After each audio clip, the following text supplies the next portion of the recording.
If a child whispered, "Grandma, don't go home tonight," would you listen? I did, and that one sentence saved my life. This is the story of a 64-year-old woman, once stripped of her identity, her assets, and her freedom by her own husband. But I came back, stronger, and this time I'm not walking alone. Before we begin this story, let me know where you are listening from in the comments below. My name is Natalie Harris. I'm 64 years old. And what I'm about to tell you today will forever change the way you see your own family. They say a mirror doesn't lie, but that morning, I wished it would. I stood in the bathroom, the soft yellow light above the sink, casting long shadows across my face. The woman staring back at me had my eyes, my silver-streaked hair, the faint mole near my collarbone. But she wasn't me, or at least, not the me I remembered. She looked hollow, worn down by years of silence, of shrinking herself to fit a life that kept tightening its grip. My lipstick sat unopened.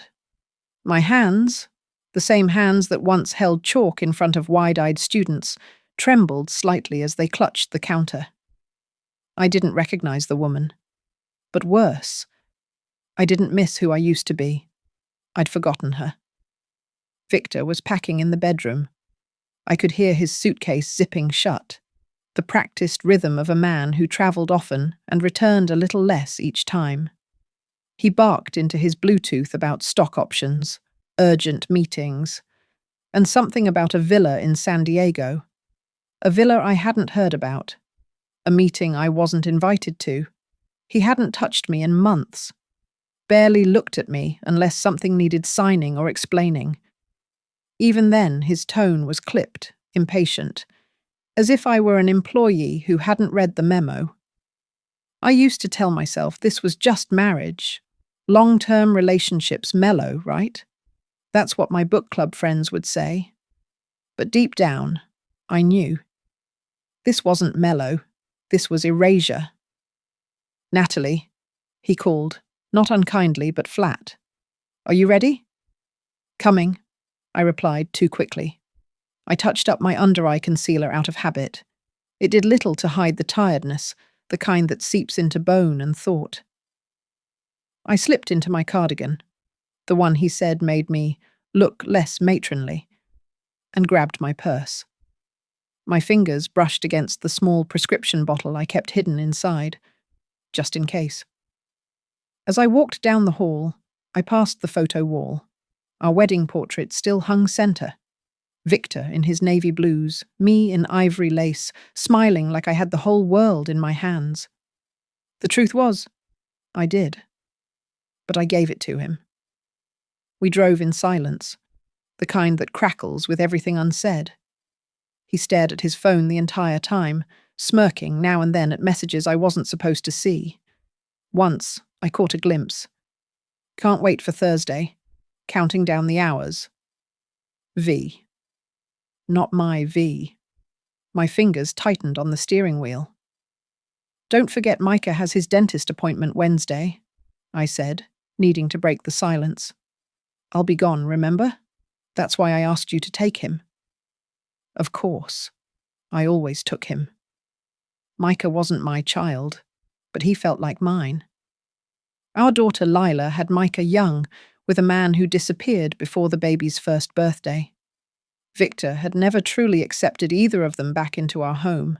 He tolerated Micah, barely, called him soft, said he needed toughening up. And yet, Micah clung to me like ivy. I was his comfort, his lighthouse. At the airport, I pulled to the curb. Victor leaned in to kiss me on the cheek, but I turned slightly, offering my temple instead. His lips barely brushed my skin. And then I felt it. A chill. Not from the breeze or the terminal's AC. This was something else. Something primal. It started at the base of my neck and rippled downward, wrapping around my spine like ice water. My vision narrowed. For a split second, I couldn't breathe. Something was wrong. Deeply wrong. I'll text you when I land, Victor said, slinging his bag over his shoulder. You never do, I replied, not quite under my breath. He paused, gave me a look, amused, maybe a little condescending, then turned and disappeared into the sliding doors.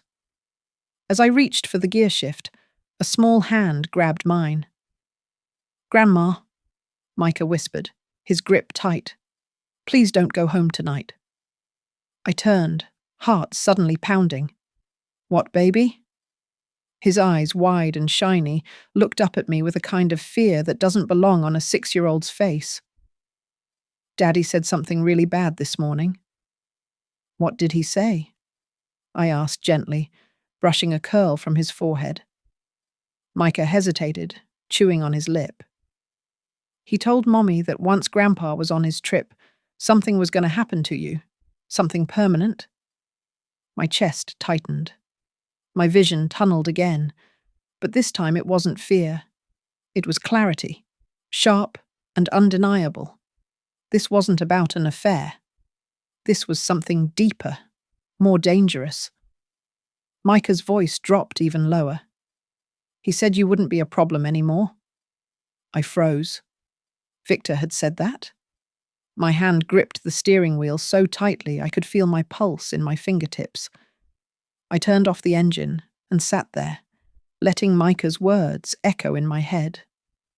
The man I had given up everything for, my career, my independence, my name, had just walked into an airport and left behind a time bomb. Me. Did Mommy say anything? I asked. Micah nodded slowly. She cried. She told him not in front of me. Then she said, "What if she finds out?" And he said, "She won't." I reached over and unbuckled his seatbelt, pulling him into my lap. "Thank you for telling me, sweetheart. That was very brave." His little arms wrapped around my neck. "I didn't want anything bad to happen to you." It was in that moment, that breathless, still moment in the middle of a crowded airport curb, that I realized two things. First, I had been living in a house with a man who wanted me gone. Second, my grandson had just saved my life. When I pulled away from the curb, I didn't drive home. I didn't tell Micah where we were going. I just drove, past downtown, past the turn to our neighborhood, past all the places that used to feel like mine. Micah quietly hummed in the back seat, gripping his dinosaur. And me? I was shaking, but not from fear anymore. I was waking up. It's strange how silence can leave bruises. Not the kind you see, the kind that settle in your chest and stay there like a secret you're too ashamed to name. After Micah's warning at the airport, I didn't drive home. I couldn't. My hands were too shaky, my thoughts too tangled. I circled the city for hours, passing streets I hadn't driven in years, streets from another lifetime, before Victor, before this slow erasure of who I used to be. Micah sat quietly in the back seat, watching the world blur past the window. I kept glancing at him through the rearview mirror. His small fingers were pressed against the glass, tracing the raindrops that had started falling. He was only 6, but somehow he knew something had shifted. Children always do. They feel tension like a dog hears a storm coming.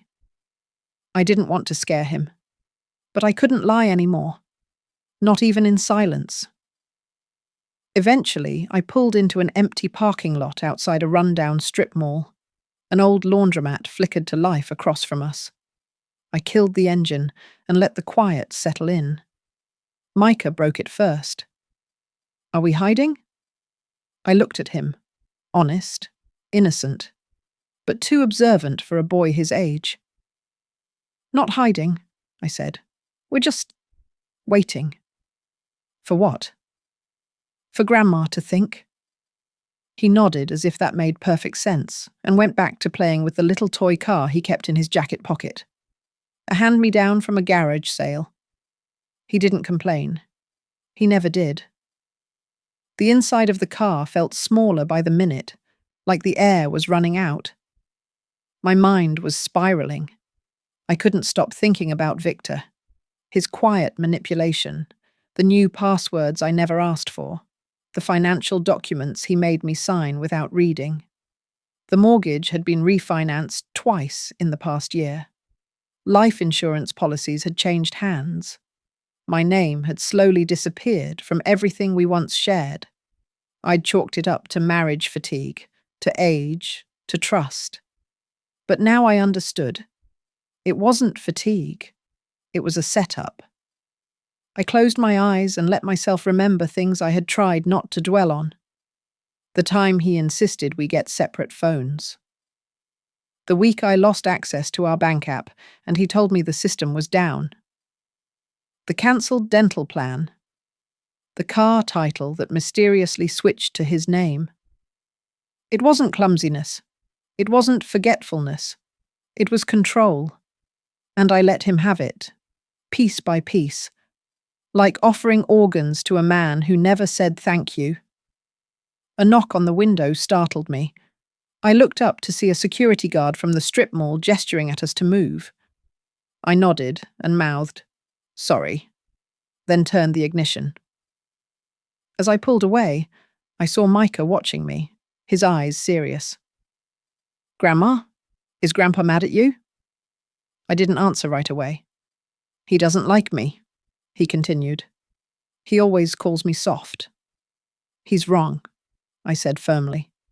"Is he mad because I heard what he said this morning?" I took a deep breath, swallowing the lump in my throat. He's mad because I finally heard him too. Micah didn't ask more questions after that. He just leaned his head against the seat and closed his eyes. I drove until I found a small diner just off the highway, the kind with a buzzing neon sign and chipped booths that smelled like syrup and grease. It was nearly midnight. I ordered eggs and toast. Micah got pancakes shaped like a bear. Across from me, under flickering fluorescent lights, I studied the boy who had just saved my life. And I wondered if he knew how brave he was. When we finished, I took him to the restroom, washed his face, ran my fingers through his curls. I felt like I was taking care of a child and a soldier at the same time. Back at the table, I pulled out my phone and stared at the screen. Victor's contact glared back at me. I hovered over the block number button, my thumb trembling. For a moment, I saw the man I married, tall, driven, charming. He used to bring me coffee in bed. He used to call me his heartbeat.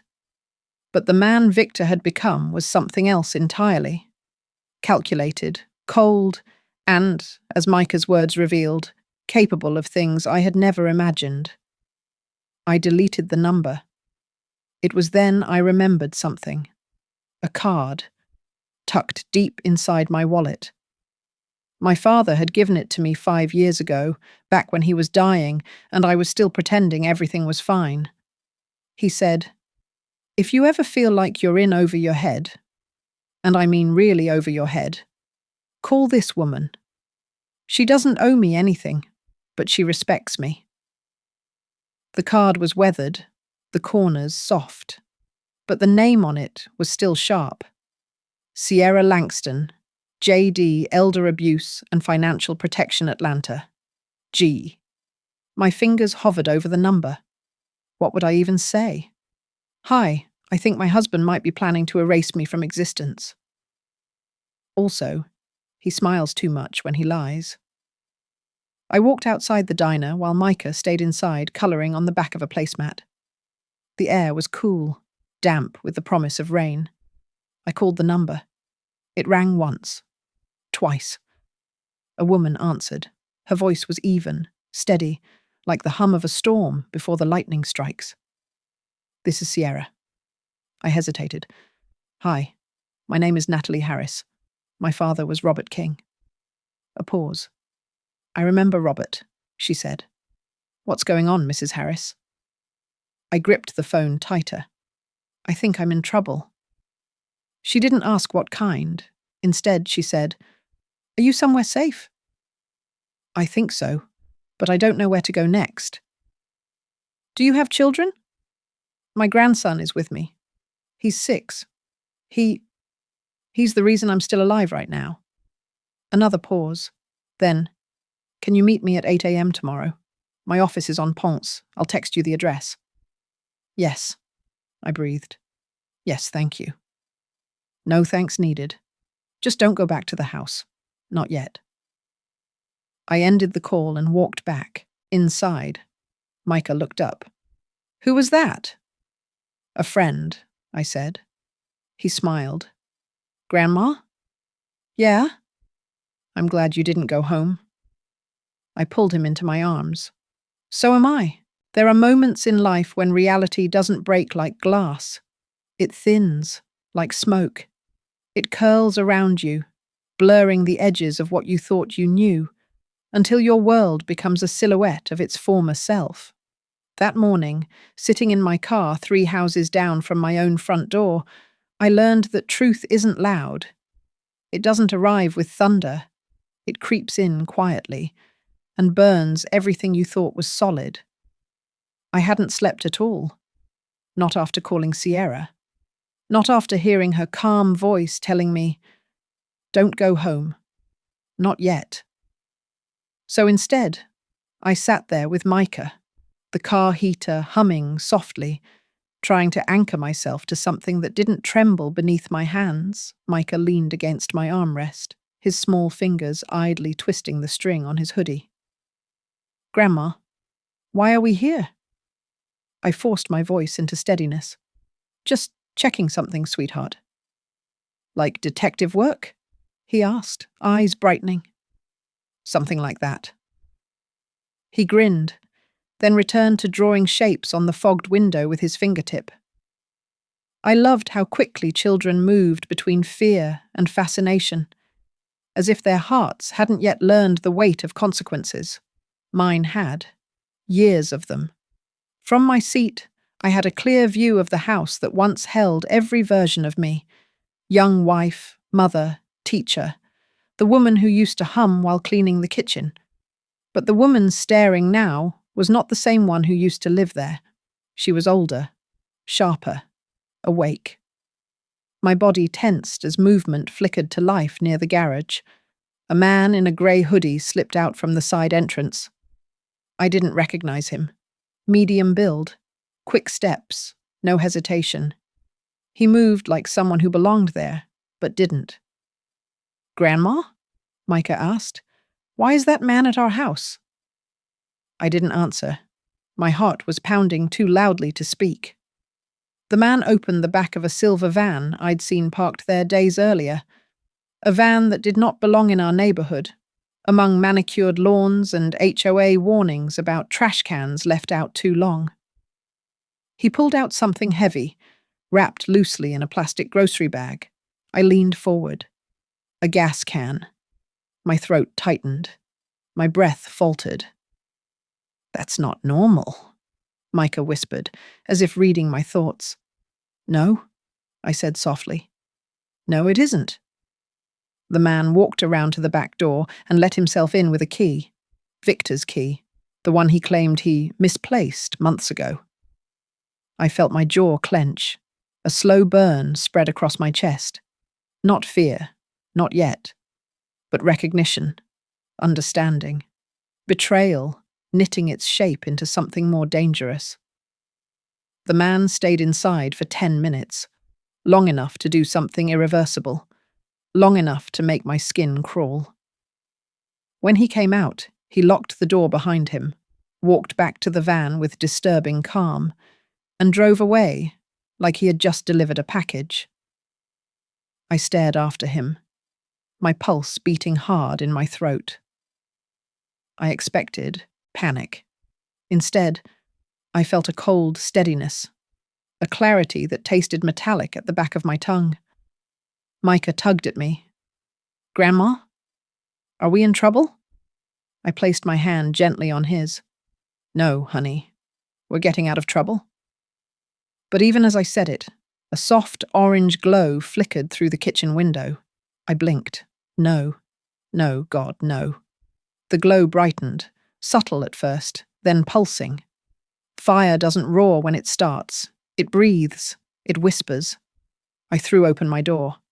"Grandma, don't go!" Micah cried, scrambling to unbuckle himself.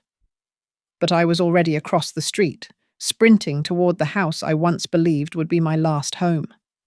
The heat slapped me before the reality even fully hit. The curtains had caught. Flames curled through them like hungry fingers.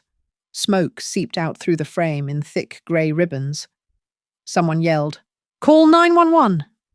Another voice shouted, "Is anyone inside?" Inside. Inside that house was 36 years of marriage, 2 decades of teaching supplies, letters from my mother, albums from Lila's childhood, my wedding dress, my independence, what little Victor hadn't already stripped away, all of it catching fire in slow, horrifying waves. But none of that was what made my knees shake. It was the truth, finally standing in front of me, naked and undeniable. Victor hadn't planned a fresh start. He planned a clean end. Mine. A large crackle snapped from inside the house, wood popping, paint blistering. Heat surged outward like a furnace opening its mouth. I took a step backward. Micah's sob reached me from across the street. "Grandma, come back." That was what did it. His voice. His fear. I backed away, stumbling toward him. When I reached the car, I pulled him into my arms so tightly I could feel his heartbeat pounding against mine. "Why is it burning?" he cried.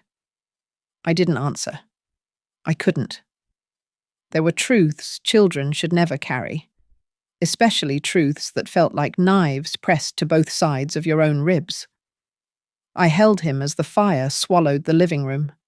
A framed portrait above the fireplace shattered from the heat. My wedding photo. Victor's beaming face next to the younger version of me, curled inward, melting like wax. Neighbours began gathering in robes and slippers, hands over mouths. Someone said they saw lightning the night before. Someone else blamed old wiring. The fire truck arrived with its sirens splitting the morning air, but their efforts were too late. The flames had already decided the ending. Micah trembled against me, whispering, "We don't have a home anymore." I brushed the tears from his cheeks. "We have each other," I said, "and that's enough. It has to be." Once the fire was under control, the chief approached me, a sympathetic man with tired eyes. He spoke gently, carefully, as if his words might break me. "Mom, I'm sorry for your loss." Loss. That word lingered. He added something about insurance claims, about wiring from the 1980s, about how quickly these things can start. I nodded, but the words passed through me like static, because I saw it all now. The van, the gas can, the man with the key, the trip Victor conveniently took, the warnings Micah overheard. This wasn't fate. It was a plan carried out with precision, a plan meant to erase me quietly, efficiently, wrapped in the believable disguise of an electrical accident. But they had gotten one thing wrong. I wasn't in that house. For the first time in years, I felt something shift inside me, something like oxygen reaching a part of my lungs that had been starved for too long. I wasn't dead. And now, I wasn't asleep either. Micah tugged on my sleeve. "Grandma?" "Yes, sweetheart?" "Where do we go now?" I looked at the ruins of my home, my life as Victor designed it, collapsing into smouldering remains. Then I looked at him, the child who saved me, the child I would protect with everything left inside me. "Anywhere we want," I whispered. And I meant it. They say survival is instinct. But the truth? Sometimes survival is a decision. And the hardest part isn't running, It's leaving behind the version of yourself that let it get that far. I left the ruins of my life still warm, still smoking. I didn't look back. Not because I was brave, but because I knew if I did, I'd freeze. I'd doubt myself. I'd whisper excuses in my own ear like I had for decades. Maybe I misunderstood. Maybe I'm overreacting. Maybe he didn't mean to. But the flames had spoken, and the boy beside me had confirmed what my heart had been screaming in silence. Victor wanted me gone, and now he might believe he succeeded. I kept driving east, away from the ashes, away from the lies. Micah sat in the back, holding his backpack in his lap, eyes wide but dry. He didn't ask where we were going. He just watched me, trusted me. That trust crushed me more than any betrayal ever had. We arrived at a grey brick office just after 9. It was tucked between a pawn shop and a tax service with a flickering neon sign. The kind of place no one looks at twice. But to me, it looked like sanctuary. Langston and Associates, Elder Advocacy and Financial Protection. I parked. My fingers trembled as I unbuckled my seatbelt. You ready? I asked Micah. He nodded solemnly, gripping my hand with his tiny, steady fingers. The lobby smelled of peppermint and old wood, warm but not cozy, more like anchored. Like this place existed to hold people together when their lives started to split at the seams. Behind the front desk was a woman with short grey curls and glasses that looked like they'd seen too much. She stood the second she saw me. "Natalie Harris?" she said, not like a question, like a recognition. "Yes," I said. "I'm Sierra Langston. Come with me." Her voice had authority in it, not loud, not forceful, but the kind that makes you feel safe because someone else is finally steering the ship. Her office was small, but purposeful. Books lined the walls. A kettle steamed softly in the corner.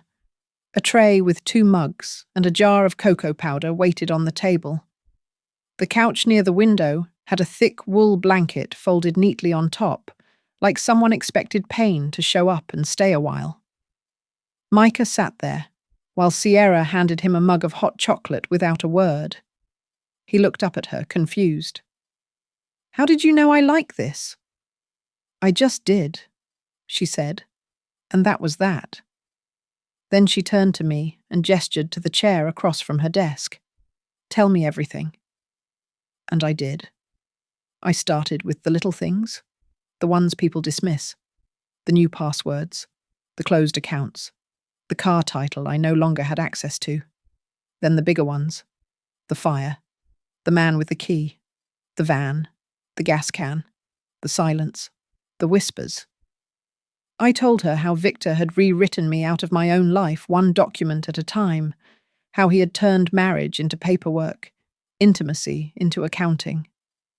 Sierra didn't interrupt. She didn't take notes. She just listened. Eyes locked on mine, steady, fierce. Like she had a sword she wasn't ready to swing yet, but she would if needed. When I finished, I expected judgment. What I got was strategy. "You've been erased on paper," she said. "That means he thought the rest would be easy." She pushed a folder toward me. It was thick. Inside were pages with my name already printed, temporary IDs, a new phone line, emergency bank accounts, custody transfer forms, safe house details. "I don't know how to live like a fugitive," I said quietly. "You're not a fugitive," she replied. "You're a survivor." She stood, walked to the window, and looked out like she was watching for ghosts. "Victor will grieve in public," she said. "He'll hold a press conference, cry for the cameras, maybe even do a candlelight vigil. It's all theatre. But we'll use it." "What do you mean?" Sierra turned. "Let him believe you're dead." The words hit like a slap and an embrace all at once. "Let him bury you," she continued. so you can be reborn somewhere he'll never find you. We let him have the lie, and while he's performing it, we prepare the truth. It felt unthinkable, letting him mourn me, letting my daughter believe I was gone, letting the world move on without me, even if just for a little while. But what about Micah? I asked, my voice cracking. Sierra's tone softened.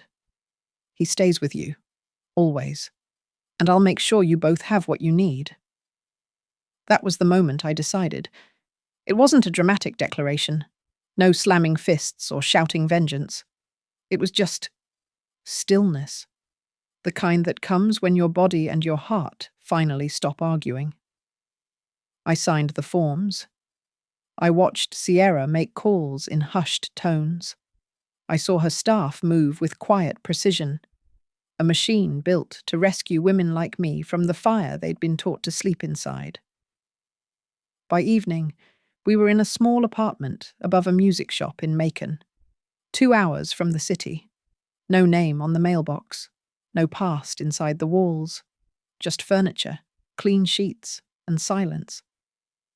Micah curled up beside me that night in a twin bed too small for both of us. "Are we going to jail?" he asked softly. "No, baby," I whispered, stroking his hair. "We're going home." He nodded, his breathing already slowing. I stared at the ceiling long after he fell asleep. I imagined Victor's face when the officer knocked on his hotel room door. The practiced grief, the stunned disbelief, the crocodile tears. Let him lie. Let him believe he's free. Because I wasn't the one who burned, I was the one who walked out of the fire. There's a certain art to faking grief. The pauses, the trembling voice, the gaze at the ground like sorrow's just too heavy to lift. But there's one thing they can never fake. The eyes. The eyes always tell the truth. 3 days after the fire, Victor Harris stood in front of a podium draped in black ribbon, surrounded by news crews and flashing cameras. And I watched him do what he did best, perform. We were sitting in Sierra's office, the blinds closed, the lights dimmed. She had set up the live stream on her laptop, the volume low, like we were about to witness something sacred. Micah sat on the floor beside me, doodling dinosaurs on a legal pad. I held my breath when Victor's image appeared. He looked sharp, greying temples brushed perfectly back, tailored black suit, expensive watch glinting as he adjusted the microphone. He didn't look like a grieving man. He looked like a man ready for a promotion. "I want to thank the community," he began, "for the outpouring of support during this devastating time. My wife, Natalie, she was everything to me."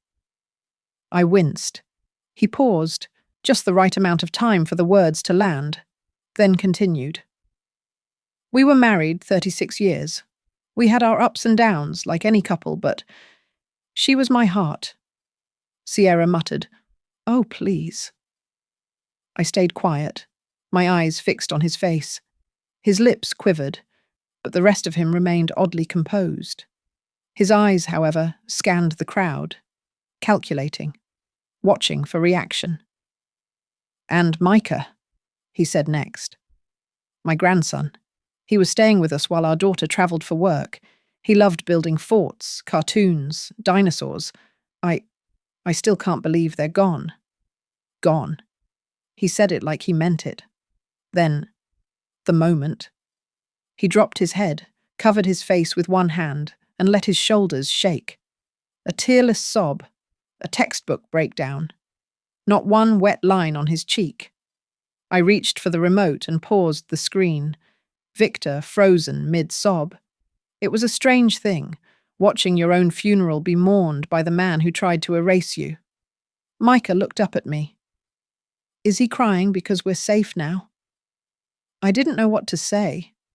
Because how do you explain that a man can cry not from sorrow, but from inconvenience? Sierra poured coffee into a chipped mug. "He's not crying for you. He's crying because the insurance company won't cut a check until they finish the investigation. I raised an eyebrow. She slid a folder across the desk. Speaking of, here's what we found. Inside, a copy of the amended life insurance policy dated 3 weeks before the fire. 2 voice recordings, one of Victor calling to confirm the new policy, another inquiring about payout options. A list of wire transfers to a private account in Vera's name.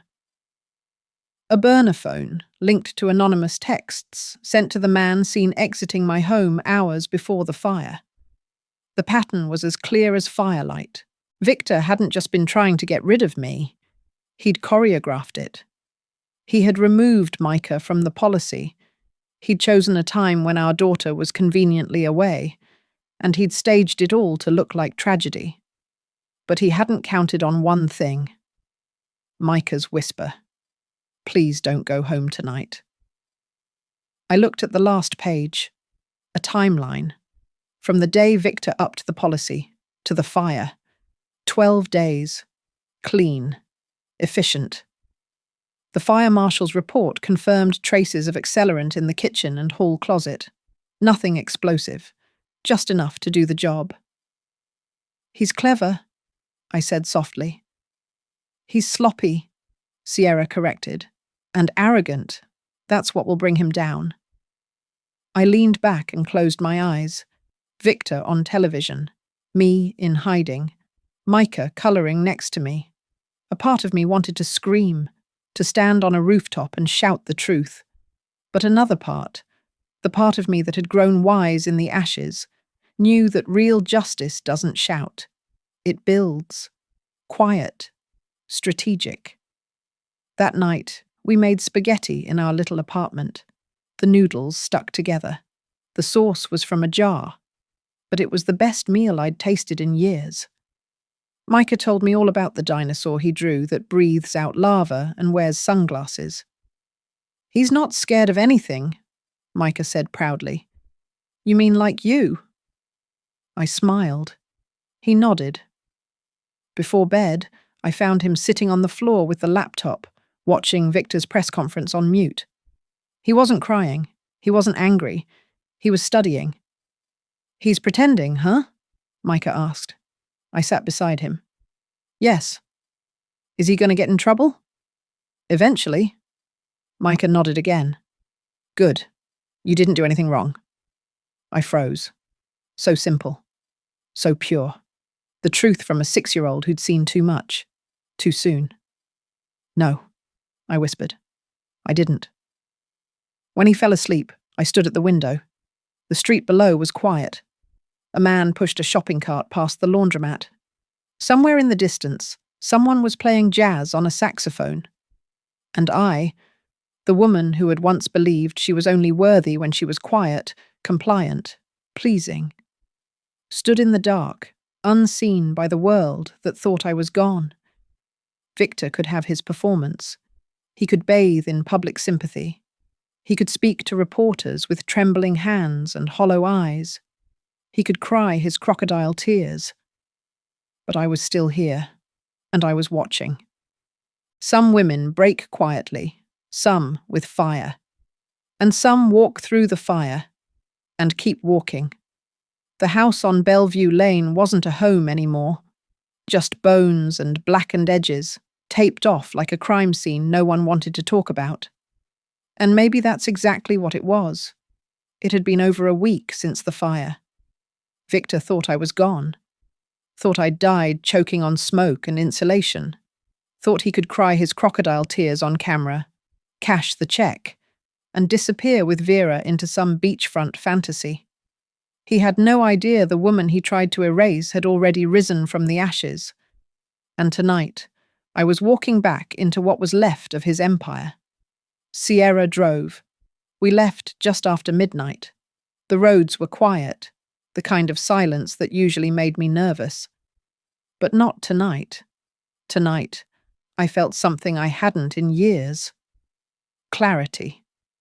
Micah was asleep in the back seat, clutching the little plastic dinosaur Sierra had found in the thrift shop down the street. He always held it tighter when we moved, like even at 6, he understood that safety wasn't guaranteed, that sometimes grown-ups lie, that love, when weaponized, burns more than any fire ever could. Sierra pulled into an alley 2 blocks down from the house and killed the headlights. You sure about this? Yes. I don't like sending you in alone. I'm not alone. She didn't argue. She knew I needed this, not just for the case. For me. I zipped up my jacket, pulled the hood low, and stepped into the darkness. The night was cool, damp. Somewhere a dog barked, then fell silent.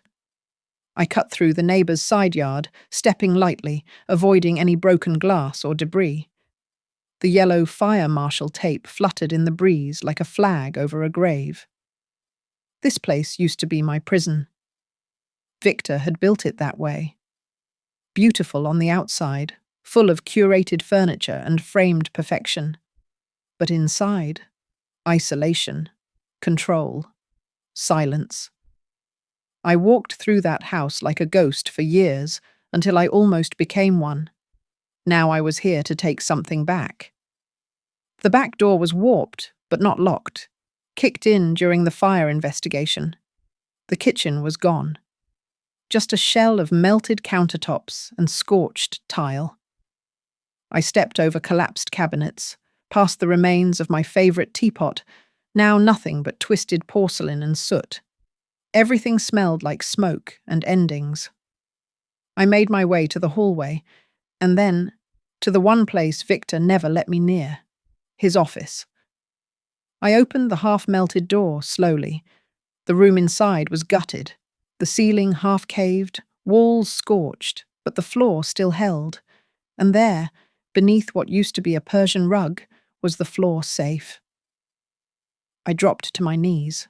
No shaking, no second thoughts. I entered the code, our wedding date. The lock clicked open. Inside was everything I had prayed for, and everything I feared. A burner phone, a worn black notebook, 2 USB drives, a folder labelled Insurance, Nat, Final, and a sealed envelope marked VL, Vera Langston. I swallowed hard. The phone still had power. The notebook was filled with Victor's blocky handwriting, page after page of planning, dates, calls, insurance updates. And then, scrawled near the back, execute after SD trip.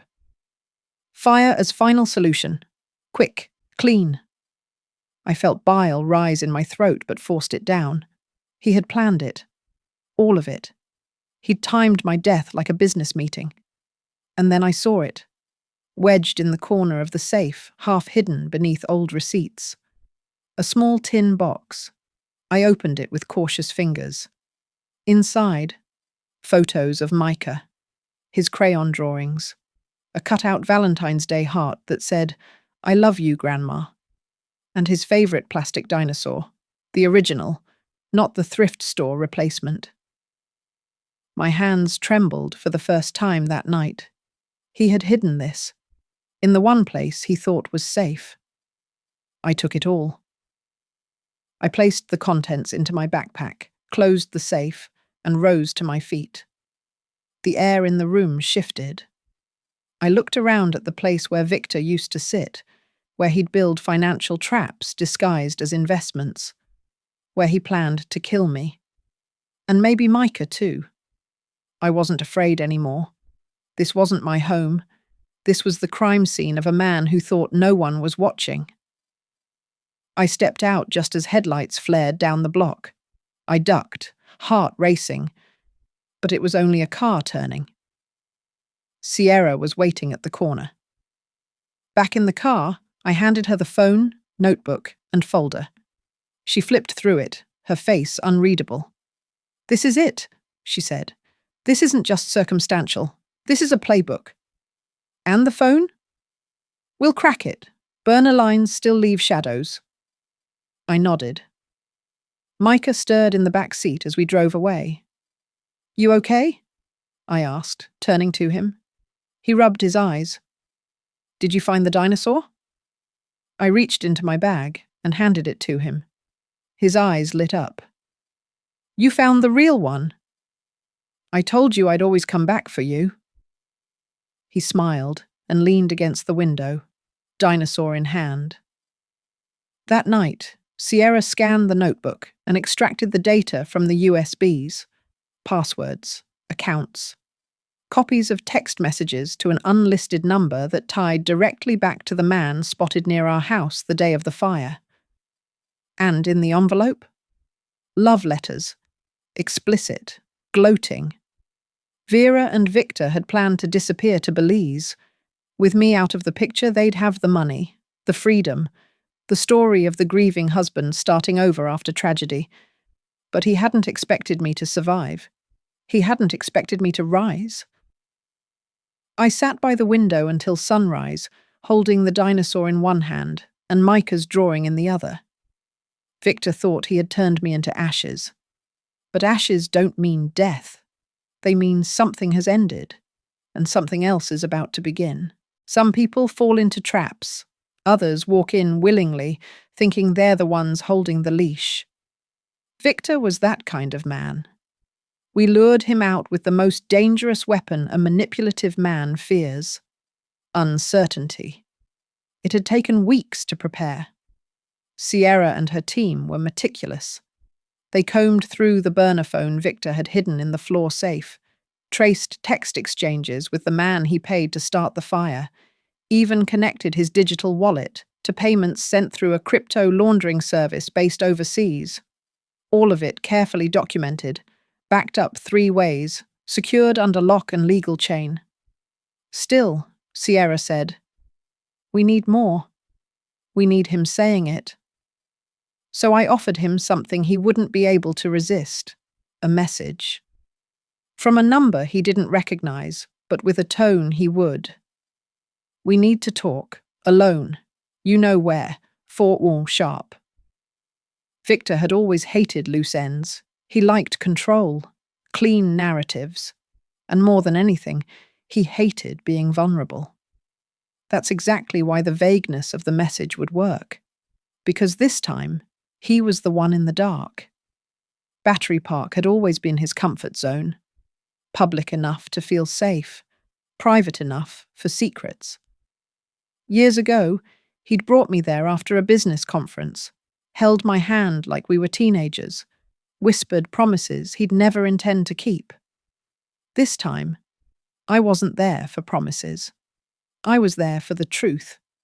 The wind was sharp that afternoon. Late October always carried a chill in Georgia that slipped under your coat and stayed there. I arrived 10 minutes early and chose a bench near the Riverwalk, close enough to the trees to be partially hidden from casual passers-by, but exposed enough for the cameras Sierra's team had set up in advance to catch everything. My heart should have been racing, but it wasn't. I wasn't afraid anymore. I was something else entirely, focused. "Victor's inbound," Sierra said through the tiny earpiece I wore beneath my hair. "Black coat. Walking from the south entrance. He's alone." I didn't respond. I kept my eyes on the water. I heard his footsteps before I saw him, clipped, precise, just like always. He never shuffled, never hesitated, except now. He stopped 5 feet away when he saw me. His face turned ghost white. I looked up and met his eyes. "You look surprised," I said, voice steady. He blinked once, twice. "Natalie, they said," I thought, "that I died?" I said. "Yeah, that was the idea, right?" He sat slowly, like the bench might collapse under him. "Natalie, listen." "No, you listen." His mouth shut. I took out the burner phone from my pocket, the one we cloned to mirror the device he used. I slid it across the bench. "You left your fingerprints all over everything. Phone records, burner messages, insurance documents, payment trails." His eyes narrowed, but I saw it. The twitch in his jaw, the subtle panic blooming beneath the surface. "You planned it," I continued.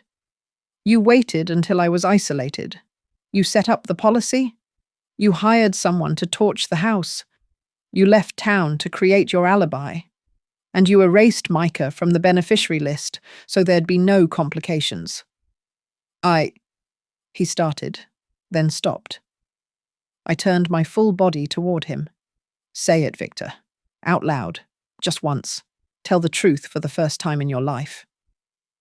He looked around, as if searching for a lifeline, a witness, a way out. But there was none. He was exactly where I needed him to be. Exposed, cornered, undone. Then he did something I never expected. He laughed. A low, bitter sound. You really think this'll hold up in court? I didn't flinch. He leaned in slightly, voice colder now. You can't prove I lit the match. No, I said, but I can prove you hired someone who did, and that's enough. He sat back, the smirk wavering. And I can prove you profited, that you tried to collect on my death, that you used your grief on national television to gain sympathy while hiding the fact that you'd already booked a one-way ticket to Belize with Vera Langston. His face froze. Sierra's voice came through my earpiece, calm and sure. Got it all. Keep going. I smiled, just a little. This isn't about revenge, Victor. This is about freedom. I'm not afraid of you anymore. I don't need to win. I just need to tell the truth.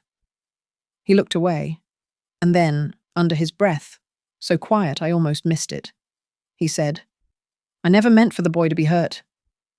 There it was, the crack, the slip, the admission. Sierra's voice confirmed it. We've got it. Full audio. He's done. Victor turned back toward me, eyes darker now. You think this makes you strong? No, I said. Surviving made me strong. This is just justice. He stood abruptly. You've made a huge mistake, Natalie. I stood too, eye to eye. And you made a choice, one you'll have to answer for. He stormed off, footsteps uneven this time, disappearing down the path toward the parking lot. I didn't follow. I sat back down. My hands trembled, but not from fear. From the adrenaline of having taken back something I hadn't felt in years. Power. Not from yelling, not from violence, from standing my ground and refusing to be erased. Sierra met me at the far edge of the park. She was already texting someone, the DA probably. Her face was unreadable, but when she looked at me, I saw it. Pride. You did it, she said. I shook my head. We did it. She smiled. Let's go. The real fight starts now. And I was ready. I used to think justice would roar, that it would arrive like a storm. Loud. Righteous. Final. But when it came for me, it came on quiet shoes, and with the patience of women who've learned to wait. After the Battery Park confrontation, everything moved fast. Or at least it felt that way after years of standing still. Sierra handed the recordings and every shred of evidence over to the district attorney, the burner phones, the insurance paperwork with my forged signature, the offshore transfers, even the contact between Victor and the arsonist, all carefully logged and cross-referenced. For the first time, the truth had a paper trail. And for once, I had the upper hand. Victor was arrested just 4 days later. He was dragged out of a downtown steakhouse where he was whining and dining an investor. I almost laughed when I saw the grainy footage on the evening news. His face red, his hair disheveled, confusion giving way to fury as the handcuffs clicked shut. The trial was scheduled within 2 months. They called it The People versus Victor B. Harris. But let's be honest. It was me versus him. It always had been. The courtroom smelled like floor polish and stress.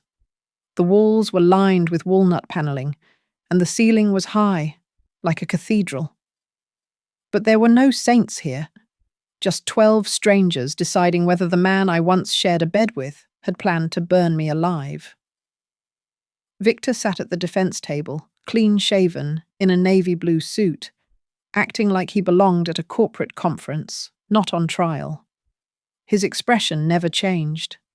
Not when I entered, not when Micah did, not even when Sierra slid the box of evidence to the prosecution's table. I sat behind the prosecutor, flanked by Sierra and one of her paralegals. Micah stayed home with a social worker. He didn't need to see this. He'd done his part already, even if he didn't know it. The first 2 days were all technical. Insurance experts, fire marshals, data analysts. It was surreal hearing strangers describe the inside of my burned-down home as the incident site, or calling the blaze deliberately accelerated. But I sat through every word. I needed to. On day 3, they called me. I stood slowly, heart thudding like a distant drum. The bailiff swore me in. The microphone felt too close, too intimate, like I was about to sing instead of testify. But when I opened my mouth, I found my voice waiting for me, steady, calm, unwavering. I told them about our marriage, how Victor isolated me over the years, one bank account at a time, how he convinced me to sell the house I'd inherited from my parents to simplify things, then quietly added only his name to the new title, how he persuaded me to sign power of attorney just in case. I spoke about the gaslighting, the way he'd twist conversations until I questioned my own memory, how he told me Micah was too young to need my influence, that I was only confusing him, that I was getting too emotional lately. Then I told them about the fire, how I smelled the smoke before I saw the flames, how I grabbed Micah and ran barefoot into the night, not knowing we'd just escaped a coffin. The courtroom was silent. I didn't cry. I didn't shake. I presented the evidence. The burner phone we found under the floorboards, the written instructions to a contractor in Victor's handwriting, the voice recordings from Battery Park. The prosecutor asked me what I wanted from the trial. I looked the jury dead in the eye and said, "I want to be believed." That's all. Victor's defense team clawed at my credibility. They called me unstable, emotionally manipulative, desperate for attention. Claimed I'd faked my own death to frame him, that I was obsessed, vengeful. But the jury didn't buy it. Not when Sierra took the stand next and calmly dismantled every lie. Not when the fire department confirmed the accelerant came from Victor's own storage unit. And definitely not when the digital forensic expert linked Victor's email to a password reset on the policy he said he never saw. Day 7. Closing arguments. I didn't take notes. I just watched Victor. He looked tired, not like someone grieving, like someone losing. And I'll never forget the moment the judge asked him if he had anything to say before sentencing. He stood, straightened his tie, cleared his throat, and said, "I regret that my wife feels this way." Not, "I didn't do it." Not, "I'm sorry." Just that. The jury came back after only 3 hours, guilty on all counts, attempted murder, arson, insurance fraud, conspiracy. The judge sentenced him to 25 years in prison without parole, and then he looked at me, and only me, and said, "Mrs. Harris, may this verdict bring you peace." Victor didn't look at me when the bailiff cuffed him, but I looked at him, and I whispered, under my breath, "You don't get to erase me." Outside the courthouse, the sky was impossibly clear. Sierra and I stepped into the sunlight like survivors from a storm. She squeezed my hand, but said nothing, because she knew I needed silence more than celebration. At the foot of the stairs, a woman was waiting. Older, maybe 70. She wore a soft yellow sweater and had lines on her face that told stories. She reached for my hand and said, "You did that for all of us." Behind her stood 3 other women, one with a bruised cheek, one holding a cane, one clutching a file folder like a shield. None of them spoke. They just nodded. And I realized something in that moment. Justice isn't just about punishment. It's about precedent. It's about telling the next woman that she doesn't have to stay quiet, that she can fight, that she can win. That night, when I tucked Micah into bed, he asked, "Is he gone forever?" I smiled. Long enough. He didn't ask if I was happy. He asked if I felt safe. And I said yes, because finally, I did. 5 years can pass in the blink of an eye, or it can stretch out like a long road after a storm, each step forward paved with the quiet work of healing. For me and Micah, it was both. We moved to Charleston 2 months after the sentencing, a fresh start, away from the ashes and the echoes. We found a small cottage on the edge of town, white shutters, chipped porch paint, a stubborn lemon tree out front that refused to bear fruit for the first 2 years. It was perfect. Not because it was fancy or new, but because it was ours. No one else's name on the lease. No lies buried in the drywall. No hidden rooms, no locked drawers. Just open windows and honest air. I remember the first night we spent there. Micah had trouble sleeping. He kept asking if we locked the doors, not once, but 4 times. So I sat on the floor beside his bed, held his hand, and promised, "There's no one here but us, and I'm not going anywhere." He whispered, "Good." Then he rolled over and slept soundly until morning. Micah is 11 now, tall for his age, with a quiet gaze that makes adults nervous because he sees too much. He reads everything: comics, biographies, cookbooks, anything he can get his hands on. He still keeps that old plastic dinosaur in his backpack. Says it's lucky. He doesn't talk about his father much. But every now and then, I'll catch him staring out the window during a thunderstorm, and I know he's remembering something. I never force the conversation. I just wait. Sometimes he'll ask me hard things. Did Dad ever love you? Why didn't anyone believe you sooner? Will he try to find us when he gets out? I never sugarcoat, but I don't hand him the full weight either. Kids shouldn't have to carry the wreckage of grown-up mistakes. He made choices that hurt people, I say. But we made choices that kept us safe. That's what matters. He nods, every time. He understands more than he lets on. I've built a life here, one that looks nothing like what I had before, and everything like what I needed. I work in a small office above a bookstore downtown. It used to be a supply closet. Now it's lined with mismatched chairs, calming lamps, and a kettle that never quite whistles. My name isn't on the door, just a small wooden sign with carved letters. Safe doesn't have to be silent. Women find me through whispers, through Sierra's referrals, through the local church, the pharmacy, the school nurse. Some come with bruises, others with empty bank accounts. Some with silence so thick it takes 3 sessions just to hear their real voice. I offer tea, space, and the kind of questions no one else dares to ask. What does freedom look like to you? What would happen if you stayed? What would happen if you didn't?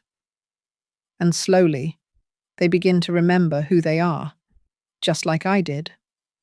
One woman, Renee, came in holding a toddler and a folder of bills. Her ex had stolen her identity and ruined her credit.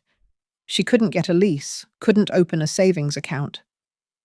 We sat at my desk, Micah reading in the corner, and I told her the same thing Sierra once told me. You're not broken. You're just buried. We made a plan. 2 months later, she emailed me a photo, her and her son in front of a tiny apartment, keys in hand. The subject line simply said, "We made it." I cried. Not because it was tragic, but because it wasn't anymore. Sierra still visits twice a month. We sit on the back porch with coffee and toast, watch the lemon tree bloom late, and pretend like we're not both exhausted by the work we do.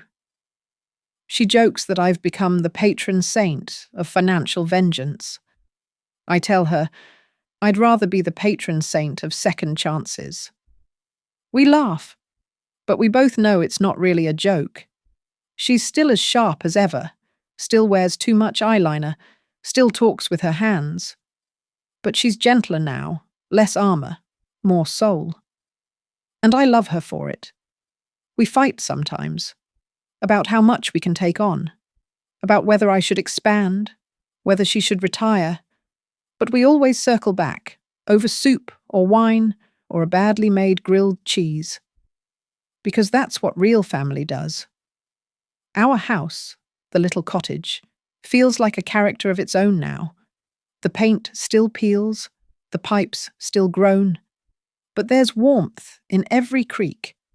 The hallway is lined with drawings Micah refuses to let me take down. There's one of me with a superhero cape and another of Sierra as a lion with glasses. He calls it Justice Squad. In the mornings, I write. At night, I cook. Badly, but with heart. Micah says I make the world's worst spaghetti. I remind him I made the world's best escape plan. He laughs. Every time. That laugh, that freedom, that's the legacy I care about. Not revenge. Resilience. There's a photo above my desk now. Me, Micah, and Sierra, standing under a tree bursting with pink blossoms. We're not posing. We're laughing. Real, unfiltered, heads thrown back kind of joy. Under it, a brass plaque reads, "Survivors, not victims." Sometimes, after a long day, I'll stare at it for a while. I'll think about the girl I used to be, the one staring into a mirror at 64, wondering where her life had gone. And then I look around, at the sunlight on the floor, at the soft sound of pages turning in the other room, at the lemon tree, finally bearing fruit. And I know. This is where my life began. Not in court, not in fire, but in the quiet decision to stay alive, to be me, without apology, to show up, again, and again, and again. The sea doesn't ask questions. It doesn't pry or judge. It just is. Moving. Constant. Free. Micah and I sat on that old wooden bench, the one we built together last summer. The wind curled around us like a soft hand, tugging at the hem of his hoodie and teasing strands of my silver hair from under my scarf. The sky was wide open above, brushed with gold, like someone had left the light on in heaven. This was our place now, our Sunday ritual. He was 12 and a half, though he reminded me often it was closer to 13. His legs stretched farther out in front of him these days. His voice carried a new edge, not sharp, but steady, like it was learning its own weight.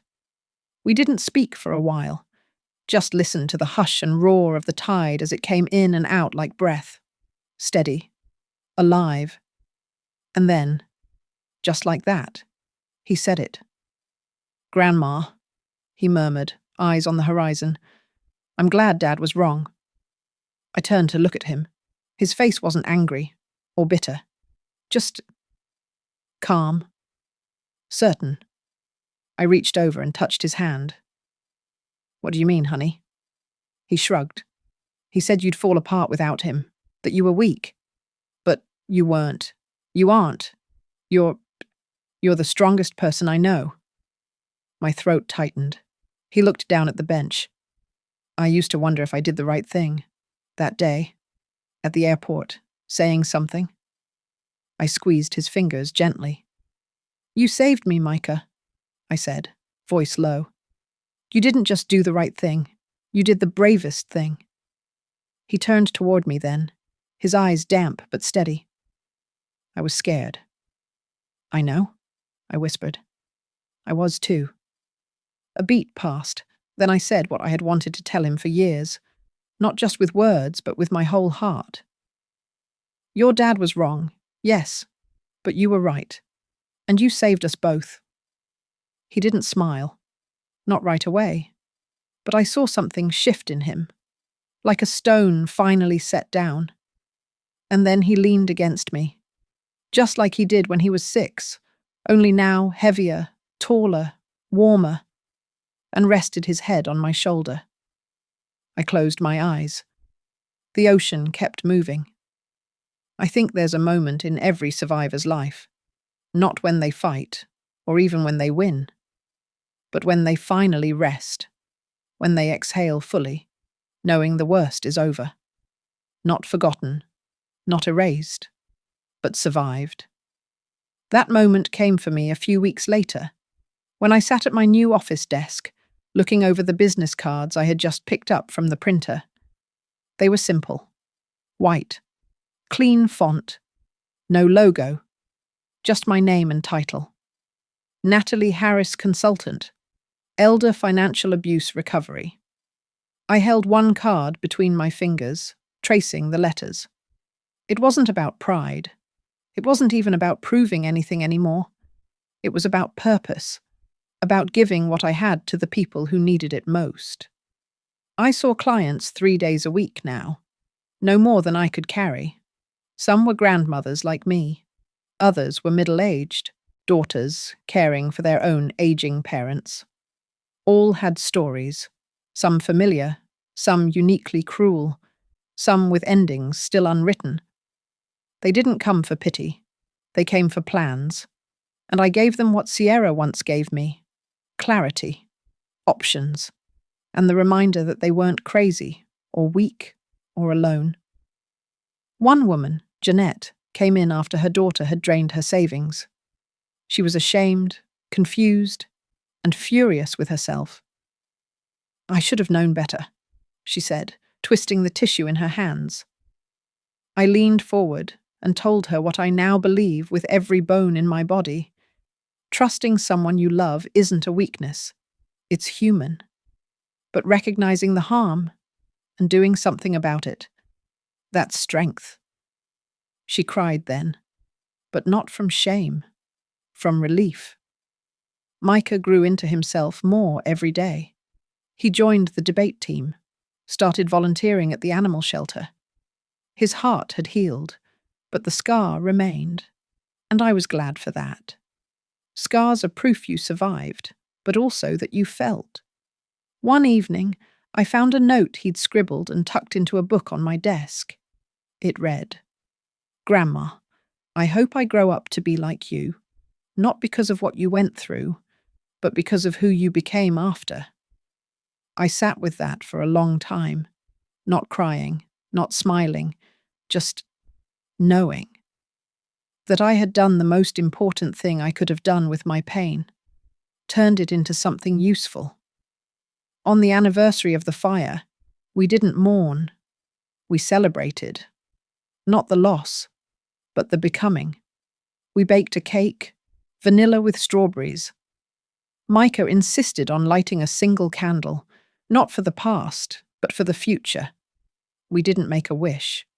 We just blew it out, together, and laughed as the smoke curled upward like a ribbon disappearing into air. Later that night, as the sun dipped low and turned the waves into gold, we returned to the wooden bench. Micah brought a thermos of hot chocolate. I brought the wind chime we'd made from beach glass and old keys. We hung it on the bench, just beneath the armrest. It caught the breeze and made a sound I'll never forget, like a whisper and a song all at once. He looked at me and said, "So, what now?" And I answered, "Now. We live. Not in fear, not in anger, but in truth, in freedom, in peace." As we walked back to the house, stars blinking awake above us, I felt something settle in me. Not closure. I don't believe in that anymore. But a kind of calm. The kind that comes when you finally know who you are and why you're still here.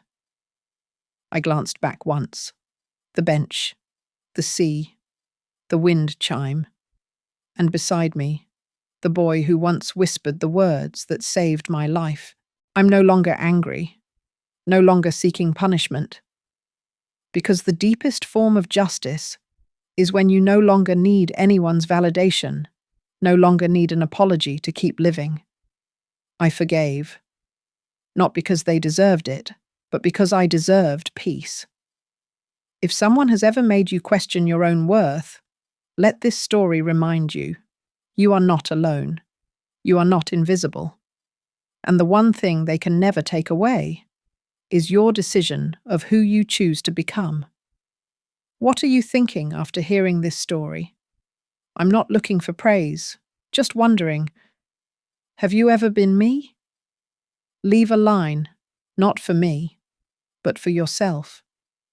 A beginning that maybe starts right here.